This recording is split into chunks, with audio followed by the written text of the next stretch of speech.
I got my first letter from the state medical board, and it was 22 pages long. And they were little clips into the letter. And this is all published online. People can read it. There was all of the clips of like interviews I'd done or clips from off my website, 22 pages of this. And I'm flipping through it. I'm going, yeah. What do you want? And you get down to the last page and it says, based on all of these things that you've said, we are, as the state medical board, are requesting you to have a psychiatric evaluation, and you're to show up at University Hospital on such and such a date and see so-and-so doctor and bring a $2,000 check to pay him for the evaluation. So a standard mechanic of the fiction, when they do not like what you're saying, when they do not like what you're doing, what they do not like what you're performing, is the psychological evaluations. For someone to voluntarily walk into a psych eval would certify them to be, for my position, a little bit, have a few screws loose, because the fiction can only give you fiction. So for many years I've had myself, along with many students, go through psych evaluations where in the psych evaluations it's very valuable to have a pen and paper there to, whatever question they ask you, you write it out and you syntax it in front of them, and you start having them give closure to these words that they're not saying. Of course, they're going to get very upset with you because they're going to say, is everything about communication? And you're going to say, and then you write that sentence down, is everything about communication? And you syntax that, and you have them start defining, and then when they define, you redefine their adjectives, you redefine their verbs because they don't exist. So this is babble, you're not saying anything. Can you show me a credential as a doctor? And so one of the things that sadly Miss Tenpenny did not do, Dr. whatever she is, she did not complete step 7, which means her usuries are hung out there, which means her accoutrements for her ship's papers for her position as a doctor, when she got her education, she participated in cursive. She was in the black art of the communication of the dead. And so what you're going to learn from the fiction is that the fiction will do anything it wants, in any space it wants, because people don't have their usuries in a position to safeguard themselves. And so Ms. Tenpenny here is in a position where they want her to go in and do a psych evaluation, and this is a typical protocol, and they're going to kick the bill on her. That's why you would never voluntarily go to any of these things. You would never pay for a psych evaluation, because the doctors themselves are certifiably crazy because they keep writing in fiction and they have fiction degrees. So they have not tidied up their loose ends. And these psych evalu doctors have known about the quantum grammar system since 2000, so 2001. So we've been going toe-to-toe with these psych evaluations. You really have to have your guard, and these people are not to be trusted. I can tell you a story of a guy that was in federal prison, and he did his duty to get himself out. He knew very little, but he got himself out and got himself into the mental institution to do a 3-month psych evaluation where he didn't know anything, and he stayed on point with the one thing he knew, and he stayed on the point all the way out the door. And the day they were scheduled to either release him back because he was slated in for another 3 years in the federal pen. And they were either going to take him back to the federal pen, or they were going to have to let him out on the streets because they had run their timelines. And he didn't know anything, this guy, and he stayed on point. And he told me the story. He said, Ross, he said, when I looked at the doctor and he asked me the question, and I told him, well, I need, the mechanic that I had him on, he was saying the sentence, right? So he was saying that sentence, and the doctor said, but if you don't sign our contracts, because he knew not to sign into the contracts in the mental institution, he said, if you don't sign our contracts, we're going to have to send you back to the federal prison. And the guy said he took off his glasses, he looked him right in the eyes from about 2 feet away, and he goes, so you're saying if I sign your contracts, I'm going to get to go back to prison? And the doctor says, like, well, yeah. He goes, you're scheduled for 3 years in prison. So he just sat there and he goes, well, I can't do anything because I have to ask, he stuck to his program of what I had him doing. And the doctor said he could see the doctor on the side of his face, sweating, beads of sweat coming off his face like you see in the movies. He said beads of sweat were coming off him. He said he felt good. He sat back, and about an hour later, they threw him out of the building, and he walked home as a free man. And he saved himself 3 years in the federal pen.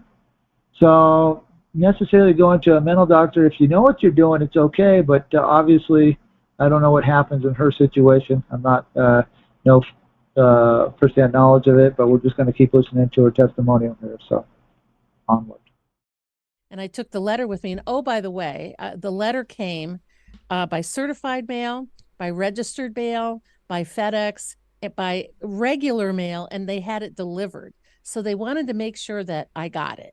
So I couldn't claim that I never got the letter, right? So what this shows you is that service of the methods and methods of the service are very important part of the administrative mechanics. And so their system, because they were having difficulties with Mrs. Tenpenny, on how she was conducting herself, they have to justify in their venue to set up a venue that they had joined her through service. So she accepted the service. She says she accepts the service, so she knows nothing about freight forwarding or being a postmaster here. So this is where completing step 7 is very valuable. So let's keep going here. And that was the first of a series. And so we went back and gave them a legal response of why that wasn't even the legal thing for them to ask me to do. And then they sent the next letter and the next one and the next one and the next one. And every single letter, we responded legally, professionally, and appropriately in the time frame. They said, you need to respond by such and such a date. Everything was done on time. I would doubt that they would honor that because they're at war with the citizens. And in each territory or each state, the spire flies on top of the governor's office, and the governor's office is the head contractor for the Department of Health for the state, and the dental boards or the health boards or the doctor boards are all part of that administrative mechanic, and I doubt they honored the timeline. So let's continue on here. So then they started wanted to have a hearing. And so Eric Jones and Tom Renz are my two primary attorneys on this. And I said to Eric, I go, how did this even get this far? Because the only thing they are charging me with is failure to cooperate. Well, if someone sends you, I'll just make up a number. If somebody sends you 5 letters and you respond to 5 letters, I think you've cooperated. And Tom said from the beginning, well, they just don't like your answer. Yes. That's the reason. Because the second letter was a whole list of interrogatories, like 22 different questions that were that if I would have answered them, would have incriminated me, which you can't legally do that either. Right. So he said, they just didn't like your answers. And so we went to the first hearing. And then after the hearing, we get a letter that comes back from the board. The person who's head of the board, I don't remember the title, that said that, based on this hearing, we are recommending that your license be indefinitely suspended, that you get a $3,000 fine, and that you will sign an affidavit that says that you will cooperate with us in full on these matters and all matters in the future. So basically what's happening here is the usury of position as a postmaster to control the sea lanes, which allow contracts to come in a timely manner, have not been identified here by Ms. Tenpenny or the people she's working with. And because she's involved in usury under her license, which is a privilege, the system will now block that and stop her capacity to make money off of that because she's engaged in usury. Whereas if she would have filed a claim of the life on her position to salvage her education that she received when she was younger, because she gained new knowledge now that there's a grammar position that she was unaware of when she received her education, she would have the right to stop and correct. But she is not stopping and correcting here. In fact, she's getting run over, and she has no dual system in place for a foundation for the statement of a claim. So it's a pretty sad place because the usury has not been identified by Ms. Tenpenny, nor the attorneys of the usury with her doctor's license and her business license, all the usuries, loose ends that they have in a system that doesn't exist anymore. So the fiction is going to do exactly what it does. It's going to harvest fiction to fiction, and fiction and fact can never meet. So it's a pretty interesting dichotomy she's got herself in, because she does have knowledge of me. I've spent an hour or two on the phone with her, and she asks very good questions. She's very smart, asks very good questions, but wanted to go with the American Nationals, and I guess that's what you get.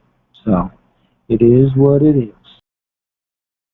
So we got to go in front of the board, and they claim that there's 350 complaints about me, and that's what they were investigating. Well, nobody had ever told me that until until the board hearing. And they're not providing you with them either. There's no proof. No, there's no proof. There's no proof that there's any, let alone 350. Wow. And they said, well, we have to keep it anonymous, which they could do. They could de-identify it. They could take out the person's name and maybe their email address, Sure. Keep the date and the body of the complaint so we know it's in the time frame that they are referring to, and hand over a stack. Yeah, it's just more fiction. There's not a lot to talk about, because the fiction is just going to harvest the fiction. There's no position to state a claim. She hasn't identified herself as a claim of the life. She's in usury with the birth certificate system that ended, and they're going to harvest birth certificate people. It's very sad. It's sad that she couldn't figure that out, and she went with something that will not work. Sovereigns don't have, if you control your world, you don't have an attorney. Attorneys are clowns, they're buffoons, and they're members of the court. And that's just a fact. And when you hire them, you give up your contract rights. So don't do it. Now, you can bring an attorney on and bring him on as your counsel, and he could give you legal knowledge and closure on things that may or may not happen. But it's your position then, if you have an attorney as your counsel, that they can't sign your rights away. So I don't know what her attorneys have done for her. Well, it doesn't look like very much. So and the attorneys are going to think that they're following administrative mechanics, which they are, but the fiction doesn't care because of the martial law suspense contract, and they're not the commander-in-chief. I am, thankfully. I figured that out before they could smash us.